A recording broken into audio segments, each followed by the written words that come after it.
Najua kitu kimoja ambacho najua kitaenda kuwa ajira kubwa duniani hivi karibuni, kazi ya prompt engineering. Mtu anayeweza kutumia ChatGPT na AI zingine kuandika maswali na maelekezo kwa usahihi zaidi. Kwa sababu ukijua vizuri unaweza kupata majibu ambayo ni ya kitaalamu kuliko hata yule ambaye amesomea hicho kitu, na hii kutokana na AI zina uwezo wa kusoma data nyingi kwa wakati mmoja.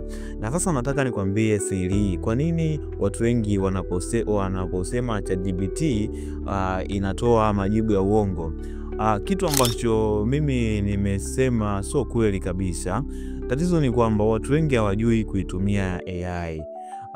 Leo nakufundisha namna ya kuitumia kwa usahihi, na nitakupa prompt muhimu ambazo ukiwa nazo zitabadilisha kabisa jinsi unavyotumia AI na kuanza kupata matokeo wewe mwenyewe utakuja kuamini. Okay guys, karibu sana ndani ya Gabdo Tech. Kama ni mara ya kwanza kabisa umetembelea channel yetu, nikombe uchukue nafasi hii kwa kusubscribe na kulike na kutoa comment yako yote, sema yote ambayo hujaelewa. Lakini pia usiache kulike, kwa sababu ukilike utasaidia kuambia YouTube au algorithm ya YouTube kuwajulisha kwamba unapenda video kama hizi, na wao watakuletea video nyingi kama hizi. Okay, kabla ya kwenda mbali, ngoja nikupatie mbinu moja rahisi sana. Ukiwa unatumia ChatGPT, kuna maneno muhimu ambayo ukiyatumia kwenye prompt yako yanasaidia AI kukupa majibu sahihi zaidi. Na mfano wa maneno hayo kama haya. Ukiwa unaandika prompt yako, mwanzo kabisa unabidi uandike maneno kati ya maneno na ukutajia, hakikisha hayakosi kwenye prompt yako. Neno la kwanza, chukua nafasi ya au jifanye kama, yani unamwambia act as. Kwa Kiswahili nasema chukua nafasi ya. Unaweza kumwambia chukua nafasi ya mfanyabiashara mwenye uzoefu wa miaka 10 katika biashara. Nipe papa hicho kitu unachotaka kumwambia, kisha unaweka maneno haya. Jifanye kama mtaalamu wa jambo fulani mwenye uzoefu wa miaka fulani, unamcommand kwa hivyo. Alafu neno la pili lingine, kisha unaambia kwamba eleza hatua kwa hatua jinsi ya. Alafu unaambia tatizo lako. Kitu kingine unamwambia nipe mifano halisia ya Tanzania.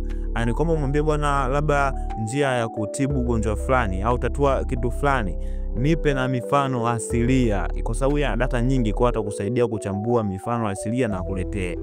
Kingine unamwambia ukishaandika kitu unamwambia andika kwa undani kuhusu. Kabla hujaendelea unamwambia andika kwa undani kuhusu swali fulani, kitu fulani. Hii itamsaidia yeye kumcommand na kuthink na kufikiria na kuletea majibu zaidi.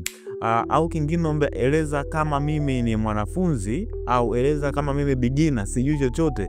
Unaweza kumwambia nieleza kama mimi ni expert, mtu ambaye najua hicho kitu, kwa hiyo nisaidie kueleza kwa zaidi. So ukiweza kuweka maneno kama haya kwenye prompt yako, kwenye maelezo yako ya hiyo ya kitu unachotaka kuuliza ChatGPT, itakusaidia sana kukupa matokeo ya sahihi sana. Mfano kama let's say una biashara ya kufanya mtandaoni hapa, wengi unakuta unaambia bwana niambie kuhusu biashara, si niambie kuhusu nini. Ukimuuliza hivyo ChatGPT akupa majibu juu, lakini badala yake unaweza kama hivi, fanya kama wewe ni mfanyabiashara mwenye uzoefu wa miaka 10, elezea hatua kwa hatua namna ya kuanzisha biashara ya nguo mtandaoni hapa Tanzania. Niangalizie gharama, changamoto na nionyeshe njia asilia ya kufanya kitu fulani. Au kama wewe ni digital creator, unaweza kumwambia bwana nitengeneza na wazo fulani. Fanya kama wewe ni digital creator, unafikiria kuhusu wazo fulani, nielezea hatua kwa hatua namna gani ufanya, nipe hooks za kutengeneza hiyo title video. Yeye atakusaidia ukimwambia prompt kama hizo za kumcommand. Yani kitu ambacho nataka nikwambie ni kwamba hivi, ChatGPT ni kama tuseme, naweza nikasema kama daktari, alafu wewe ni mgonjwa. Sasa daktari hawezi akabunia ugonjwa wako mpaka akabunia ugonjwa afa akupa tiba ukienda tu, lakini anahitaji wewe umwambie vitu, alafu baada ya kumwambia yeye ndo akutibu ugonjwa wako. Ukimwambia juu tu, yeye atakupa dawa ya juu. Ukimwambia kiundani deep, basi na yeye atakusaidia kupata majibu in deep. So kazi ni kwako wewe uchague uende nayo vipi.